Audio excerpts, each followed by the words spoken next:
Assalamualaikum warahmatullahi wabarakatuh. Terima kasih untuk teman-teman semuanya yang sudah mampir di video kami. Semoga teman-teman semuanya sehat selalu, dilancarkan rezekinya dan bahagia dunia akhirat. Amin ya rabbal alamin.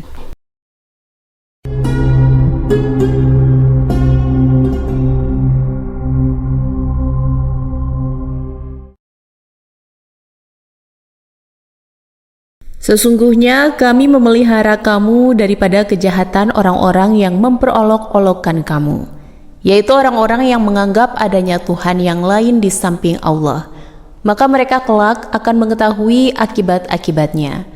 Dan kami sungguh mengetahui bahwa dadamu menjadi sempit disebabkan apa yang mereka ucapkan. Maka bertasbihlah dengan memuji Rabbmu, dan jadilah kamu di antara orang-orang yang bersujud atau sholat. Dan sembahlah Tuhanmu sampai datang kepadamu yang diyakini, yaitu ajal. Al-Quran Al-Karim. Berapa besar keinginan Sayyidah Khadijah radhiyallahu anha agar manusia dapat melihat hakikat dakwah Rasulullah sallallahu alaihi wasallam sebagaimana ia melihat hakikat dakwah itu. Dakwah ini adalah dakwah ilahi yang mentauhidkan rububiyah Allah Azza wa Jalla. Karena Allah lah satu-satunya zat yang mengatur alam semesta ini yang tidak ada sekutu baginya. Bukanlah Lata ataupun Uzza, tidak pula Manah ataupun Hibal sebagai sekutu Allah Azza wa Jalla, tidak dari dekat maupun jauh. Dan mereka sedikit pun tidak bisa memberi manfaat maupun mudorot bagi diri mereka sendiri. Bukan juga patung-patung yang diletakkan di sekeliling Ka'bah itu, ataupun patung-patung yang diletakkan dalam rumah yang bentuknya sangat bermacam-macam. Ada yang terbuat dari batu atau dari bahan-bahan lain yang sama sekali tidak ada nilainya maupun manfaatnya. Ada juga yang terbuat dari roti, yang disembah di malam harinya dan dimakan pada pagi harinya. Sayyidah Khadijah radhiyallahu anha sangat menginginkan kebaikan dakwah ini meluas dan sampai pada kaum Quraisy seluruhnya. Sehingga itu ia bisa melihat mereka berkumpul untuk menyembah pada satu Rabb dengan satu Rasul Shallallahu Alaihi Wasallam dan satu dasar yang akan membawa mereka pada kebahagiaan di dunia dan akhirat. Sayyidah Khadijah radhiyallahu anha merupakan sosok yang sangat bersemangat dalam berjuang untuk agama ini. Ia adalah orang pertama yang menjawab seruan. Ia mencurahkan seluruh yang ia miliki dari harta dan raga untuk dipersembahkan kepada Allah Azza wa Jalla dan Rasulnya Sallallahu Alaihi Wasallam. Ia mempunyai batasan-batasan yang tidak ia lampaui, karena ia faham betul keadaan kaumnya pada masa itu dan bagaimana unsur fanatik yang kuat di kubu kaumnya. Ia takut jika masuk terlalu jauh dalam dakwah tersebut dan kemudian akan menyelimuti seluruh rumah-rumah paman dan bibinya dari jalur ayah maupun ibunya, yang mana mereka adalah keturunan dan anggota kaumnya dari suku Quraisy. Dengan itu, ia akan mendengar hal yang ia benci dan apa yang mereka katakan bisa menyakiti Nabi Shallallahu Alaihi Wasallam. Tentu, ia telah mulai mendakwahi para kerabat terdekatnya untuk masuk ke dalam dakwah yang mulia ini. Akan tetapi sedikit sekali yang menjawab seruannya. Namun ia terus berusaha dan mengulang-ulang seruan dakwah ini, seperti yang ia lakukan pada Hakim bin Hizam, putra saudara laki-lakinya yang tidak pernah melawan perintahnya dan selalu menyetujui gagasannya. Kemudian Khadijah menyebutkan kepada Hakim beberapa nama temannya yang telah diberi hidayah ke jalan yang lurus, semisal Abu Bakar dan Utsman dan Zubair bin Awam radhiyallahu anhu, anak pamannya. Tapi apa boleh buat, ia tidak mau mengikuti ajakan Sayyidah Khadijah radhiyallahu anha. Sayyidah Khadijah radhiyallahu anha telah memutuskan untuk selalu memberikan semua perhatiannya untuk sang pembawa risalah dakwah ini, yaitu Muhammad sallallahu alaihi wasallam. Selalu ada di sampingnya untuk memberinya semangat, dorongan, dan motivasi. Selalu ada untuk membantu memikul beban berat dan bermacam-macam kesulitan dakwah ini. Selalu ada untuk mengingatkan bahwa Allah Azza wa Jalla selalu mencintainya, selalu menghibur Rasul Shallallahu Alaihi Wasallam dan mengatakan bahwa jalan yang terlihat berat dan susah ini perlahan akan menjadi sangat mudah dan indah dengan seizin Allah Azza wa Jalla. Dakwah Islam telah berlalu 3 tahun, akan tetapi masih tetap dilakukan secara sembunyi-sembunyi, tidak nampak oleh perkumpulan orang-orang Quraisy secara umum, karena khawatir dengan unsur fanatik kaum Quraisy yang sangat kuat terhadap ajaran mereka. Seorang muslim yang ingin beribadah dan sholat harus pergi bersembunyi di lembah-lembah kota Mekah dan beribadah dengan sembunyi-sembunyi. Namun, walaupun dengan cara bersembunyi seperti itu, tetap saja kaum muslimin belum bisa aman dari siksaan dan makar kaum musyrikin. Sungguh, celaan atas mereka semua. Terkadang juga kaum muslimin melawan kekerasan dengan kekerasan, seperti yang telah dilakukan oleh Sa'ad bin Abi Waqqas yang telah memukul salah seorang lelaki dari Quraisy dengan pemukul onta sampai melukai kepalanya, yaitu ketika orang itu menghina dan mengejeknya, dan itu merupakan darah yang tertumpah pertama kali dalam Islam. Sebelumnya, kaum Quraisy tidak terlalu menggubris apa yang didakwahkan oleh Rasulullah Shallallahu Alaihi Wasallam. Mereka menganggap apa yang disampaikannya tidak lebih hanya seperti perkataan para dukun dan ahli hikmah, semisal Qis bin Sa'idah, Waraqah bin Naufal, dan lainnya. Adapun orang-orang pasti akan tetap kembali pada agama nenek moyangnya, dan pada akhirnya kemenangan hanya milik Tuhan-Tuhan dan berhala mereka.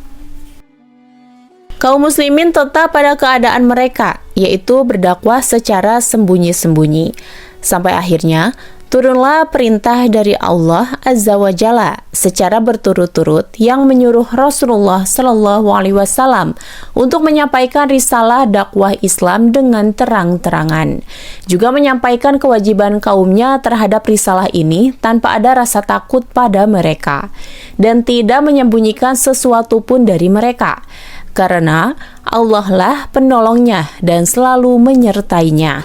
Dan pada hakikatnya berbagai macam kesulitan yang menimpa Rasulullah Shallallahu Alaihi Wasallam tidak lain bertujuan untuk mengangkat derajatnya di sisi Allah Rabb semesta alam. Allah Azza wa Jalla berfirman, "Wahai Rasul, sampaikanlah apa yang diturunkan Tuhanmu kepadamu. Jika tidak engkau lakukan apa yang diperintahkan itu, berarti engkau tidak menyampaikan amanatnya. Dan Allah memelihara engkau dari gangguan manusia. Sungguh, Allah tidak memberi petunjuk kepada orang-orang kafir." Quran, Surat Al-Ma'idah ayat 67.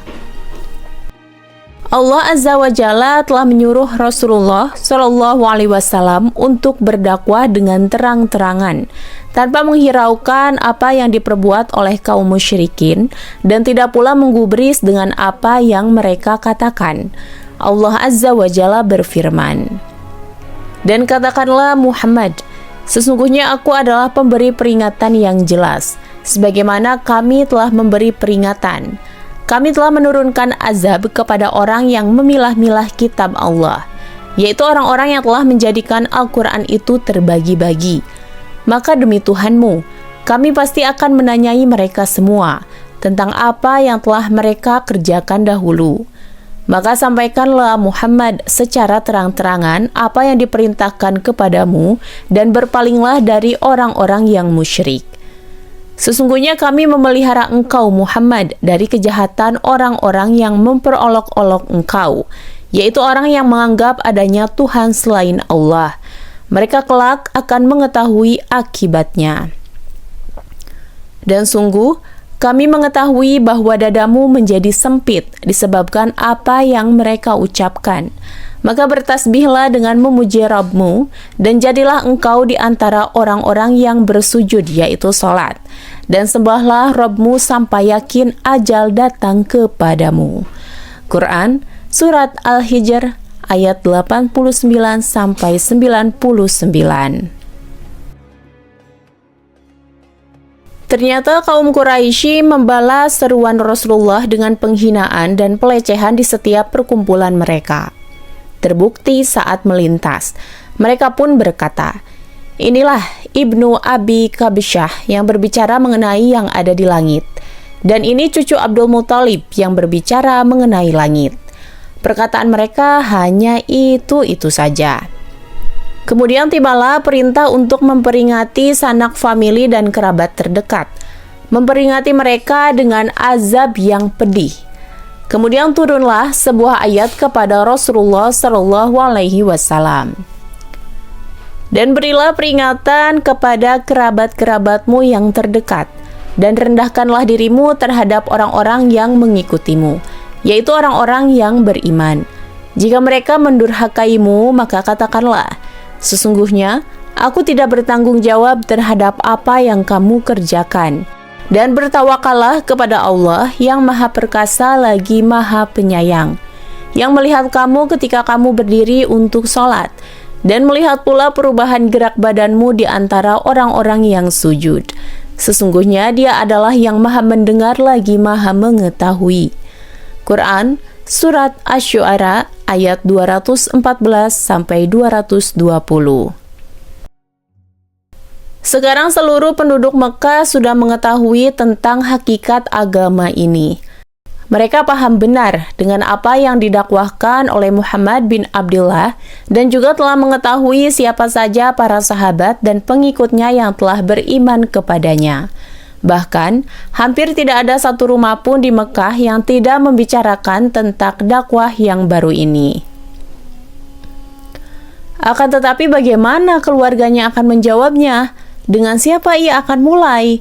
Di mana tempat mereka akan berkumpul? Apakah kaumnya akan menjawab seruannya? Dan bagaimana ia bisa bertahan dengan segala macam makar dan rencana keji mereka? Semua pertanyaan itu telah muncul di benak Rasulullah SAW. Bahkan lebih banyak lagi yang beliau fikirkan.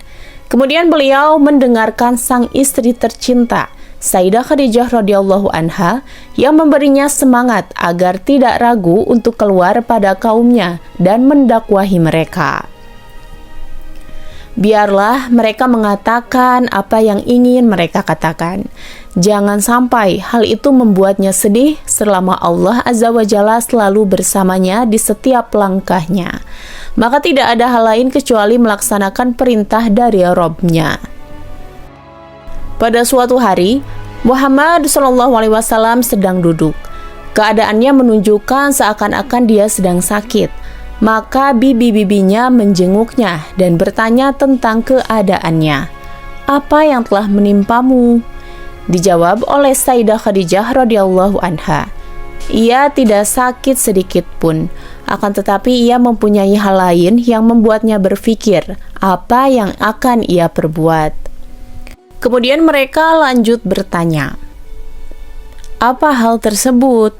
Sayyidah Khadijah radhiyallahu anha kemudian menjawab, "Allah Azza wa Jalla telah memerintahkannya untuk menyampaikan dakwah Islam pada keluarga dan kerabatnya. Akan tetapi ia tidak tahu bagaimana ia akan memulai hal tersebut dengan mereka."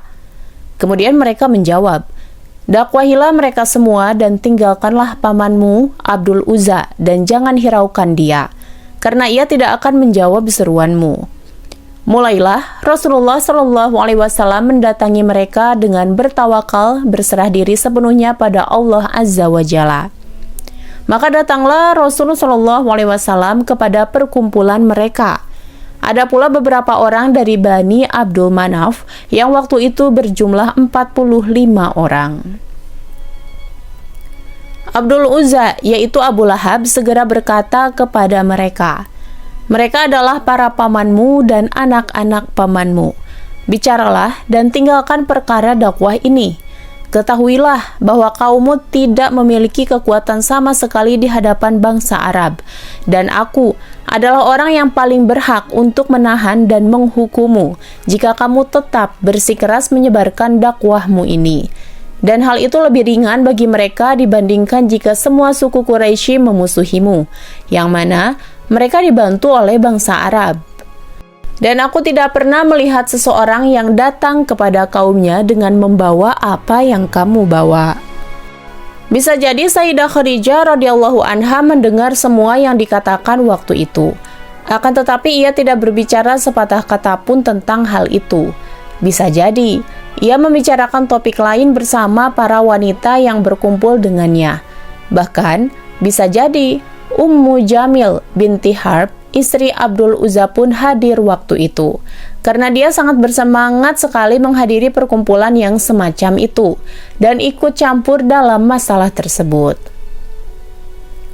Orang-orang yang telah berkumpul menunggu apa yang akan diucapkan oleh Rasul Shallallahu Alaihi Wasallam. Akan tetapi beliau belum juga berbicara. Apa yang akan beliau katakan setelah mendengarkan apa yang dikatakan oleh pamannya, Abdul Uzza, yang telah membuat situasi menjadi menegang. Karena dalam perkataan pamannya ada teguran dan peringatan serta dukungan atas perkataan orang-orang yang menyelisihi Rasul Shallallahu Alaihi Wasallam yang akan menangkapnya jika ia masih tetap bersikuku dalam menyebarkan dakwahnya dan apa yang dibebankan Allah Azza wa Jalla kepadanya. Orang-orang telah pergi meninggalkan tempat perkumpulan itu, dan Rasulullah Shallallahu Alaihi Wasallam mempunyai niatan untuk mendakwahi mereka untuk kedua kalinya. Akan tetapi beliau masih diam beberapa hari, dan Abu Lahab masih terus berkata-kata tentang beliau. Maka turunlah malaikat Jibril alaihi salam yang memerintahkannya untuk menjalankan apa yang telah diperintahkan Allah Azza wa Jalla padanya, memberikan semangat dan motivasi kepadanya. Maka setelah itu Rasulullah Shallallahu Alaihi Wasallam akhirnya mengumpulkan mereka untuk yang kedua kalinya dan berkata, "Segala puji bagi Allah Azza wa Jalla. Aku memuji dan meminta tolong kepadanya dan beriman kepadanya serta bertawakal kepadanya. Aku bersaksi bahwa tiada sesembahan yang berhak diibadahi selain Allah Azza wa Jalla. Ialah satu-satunya Tuhan yang tiada sekutu baginya." Kemudian berkata, "Sesungguhnya mata-mata tidak akan berbohong pada tuannya. Demi Allah, jika semua manusia berbohong, aku tidak akan berbohong pada kalian. Jika seluruh manusia berkhianat, aku tidak akan mengkhianati kalian. Demi Allah, yang tidak ada ilah selain Dia. Aku adalah utusan yang diutus kepada kalian dan kepada manusia semuanya. Demi Allah, kalian semua akan meninggal seperti saat kalian tidur, dan akan dibangkitkan seperti saat kalian terbangun. Dan sungguh kalian akan dimintai pertanggungjawaban atas semua yang kalian perbuat. Kebaikan kalian akan dibalas dengan kebaikan pula, dan keburukan pun akan dibalas dengan keburukan. Sungguh, tempat kembali adalah surga yang kekal abadi atau neraka yang kekal abadi. Kalian adalah orang-orang yang aku beri peringatan pertama kali.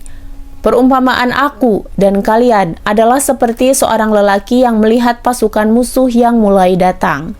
Kemudian dia bergegas memperingatkan keluarganya. Ia takut musuh-musuh itu mendahuluinya. Maka ia pun berteriak, 'Ya Sabahah!' Untuk diketahui juga teman-teman, ya Sabahah itu yaitu peringatan untuk semua orang agar berkumpul untuk hal yang sangat genting. Kemudian Abu Thalib berkata, "Alangkah senangnya kami bisa membantu dan menolongmu. Kami mendengar nasihat-nasihatmu. Kami sangat mempercayai apa yang engkau ucapkan. Mereka adalah kaum bapakmu yang telah berkumpul, dan saya hanyalah salah satu dari mereka. Akan tetapi saya adalah orang yang paling mencintaimu di antara mereka. Teruskanlah apa yang telah diperintahkan kepadamu. Demi Allah, aku akan selalu melindungimu. Akan tetapi aku belum bisa meninggalkan agama Abdul Muthalib sampai aku mati di atas agama yang Abdul Muthalib mati di atasnya. Abu Thalib mendukung dakwah Rasulullah Shallallahu Alaihi Wasallam, akan tetapi tidak ikut serta dalam beriman. Abu Thalib dengan kebijaksanaannya ingin menetralkan dan meredam kemarahan orang-orang yang sedang marah waktu itu, dan meredam kritikan-kritikan orang yang tidak setuju. Ia juga ingin menutup pintu bagi para pemilik gagasan yang berkeinginan menampakkan kebencian kepada anak pamannya dan menetralkan semua orang yang telah hadir. Ia juga ingin menampakkan rasa cinta dan sayangnya pada anak pamannya tersebut, serta kesiapannya untuk selalu berdiri di sampingnya melindungi dari musuh-musuhnya, dan selalu ada untuk membantunya dalam melaksanakan tugasnya. Semua orang yang hadir diam 1000 bahasa. Tidak satu pun di antara mereka yang berbicara. Sebagai bentuk hormat kepada pemuka kaum mereka, yaitu Abu Thalib. Akan tetapi, saudara lelaki Abu Thalib, yaitu Abdul Uzza, tidak mau tinggal diam dan ikut angkat bicara. Wahai keturunan Abdul Muthalib, demi Allah, ini adalah suatu kehinaan. Tangkaplah dia sebelum ia ditangkap oleh orang-orang selain kalian. Jika kalian menyerahkannya pada mereka, kalian telah menjadi hina.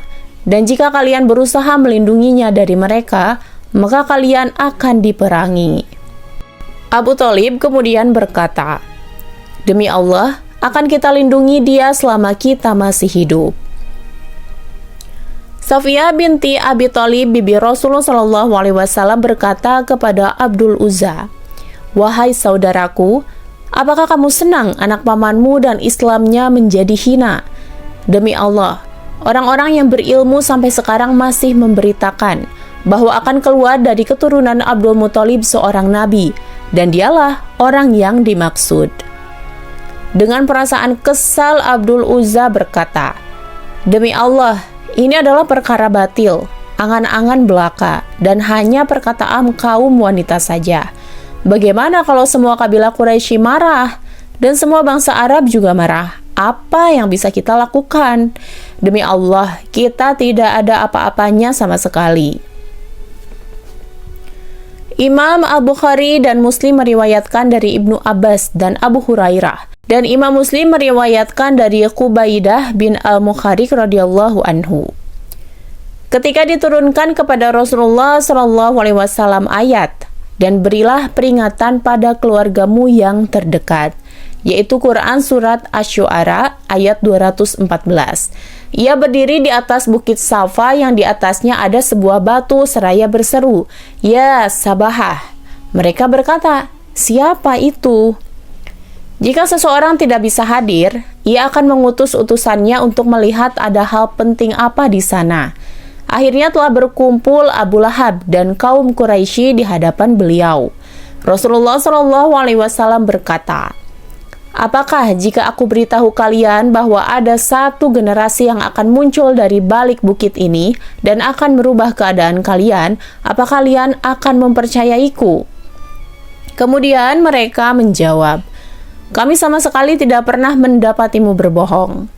Kemudian beliau berkata, wahai kaum Quraisy, selamatkanlah diri kalian dari api neraka.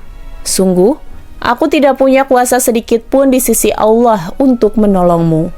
Wahai Abbas, paman Rasulullah, selamatkan dirimu dari api neraka.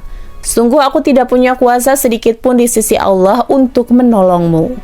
Wahai keturunan Abdus Syams, selamatkanlah diri kalian dari api neraka. Sungguh aku tidak punya kuasa sedikit pun di sisi Allah untuk menolong kalian. Wahai Safiyah bibi Muhammad, wahai Fatimah binti Muhammad, selamatkanlah diri kalian berdua dari api neraka. Sungguh aku tidak punya kuasa sedikit pun di sisi Allah untuk menolong kalian berdua. Kalian berdua akan memiliki keturunan yang akan diuji dengan bala dan cobaan. Sungguh, aku adalah pemberi peringatan dari azab yang sangat keras. Abu Lahab kemudian berkata, celakalah kamu sepanjang hari ini. Apakah untuk hal ini kamu kumpulkan kami semua? Kemudian berkata Rasulullah SAW, wahai Bani Abdul Muthalib, Sungguh aku tidak menemukan seorang pemuda dari bangsa Arab yang datang kepada kaumnya dengan membawa hal yang lebih mulia dari apa yang telah aku bawa untuk kalian. Sesungguhnya aku telah membawakan kalian urusan dunia dan akhirat. Kemudian, Abdul Uzza dan beberapa orang Quraisy pergi meninggalkan tempat tersebut. Sepanjang perjalanan dakwah Islam tersebut, tidak didapati seseorang yang hatinya dipenuhi dengan keburukan dan kedengkian melebihi Abdul Uzza bin Abdul Muthalib paman Nabi Shallallahu Alaihi Wasallam yang dinamakan Abu Lahab, dan juga istrinya yaitu Ummu Jamil saudari Abu Sufyan bin Harb. Rasa iri dan dengki yang memenuhi hati kedua orang ini bukan lahir lantaran karena diutusnya Rasulullah Shallallahu Alaihi Wasallam dan dakwahnya kepada Allah semata, dan bukan pula hal yang baru. Akan tetapi, hasad dan dengki itu sudah lama terkubur di dalam diri mereka berdua. Kebencian dan kemarahan yang menggelora ini sudah ada sejak dulu, sebelum Khadijah yang suci menikah dengan anak pamannya yaitu Muhammad. Rumah Ummu Jamil berada di samping rumah Sayyidah Khadijah radhiyallahu anha. Ummu Jamil sudah sejak dulu menunggu Sayyidah Khadijah radhiyallahu anha agar mau ikut bersamanya bersenang-senang, bersenda gurau, dan bergadang di malam hari bersamanya sampai tiba pagi. Akan tetapi Sayyidah Khadijah radhiyallahu anha tidak mau ikut. Sayyidah Khadijah radhiyallahu anha tidak berusaha mengikuti pembicaraannya dengan Ummu Jamil dalam hal yang bersifat umum ataupun khusus. Tidak ada hal yang ia bicarakan dengannya kecuali jika Ummu Jamil datang berkunjung ke rumahnya. Maka Sayyidah Khadijah radhiyallahu anha menyambutnya dengan hangat dan menjamunya selayaknya tamu yang selalu diberi pelayanan yang lebih. Kemudian ketika itu ia pulang pun diperlakukan seperti ketika ia datang. Saat Sayyidah Khadijah radhiyallahu anha telah menikah dengan Muhammad bin Abdullah sallallahu alaihi wasallam dan datanglah pamannya yaitu Abdul Uzza. Dia pun disambut sebagai kerabat yang sangat dekat dengannya. Maka tidak ada kesempatan bagi Abdul Uzza maupun istrinya untuk mengatakan perkataan-perkataan jahat yang ada di lubuk hati mereka berdua, dengan tujuan untuk menjatuhkan kedudukan Khadijah dan suaminya. Maka tidaklah aneh jika dengan keadaan yang seperti ini, Sayyidah Khadijah radhiyallahu anha dan suaminya memperoleh kedudukan yang sangat baik dan tempat strategis yang diakui oleh kenyataan hidup. Meski pamannya Abdul Uzza dan istrinya selalu menunggu satu kesalahan yang dilakukan keduanya untuk bisa menampakkan kekejian yang terpendam.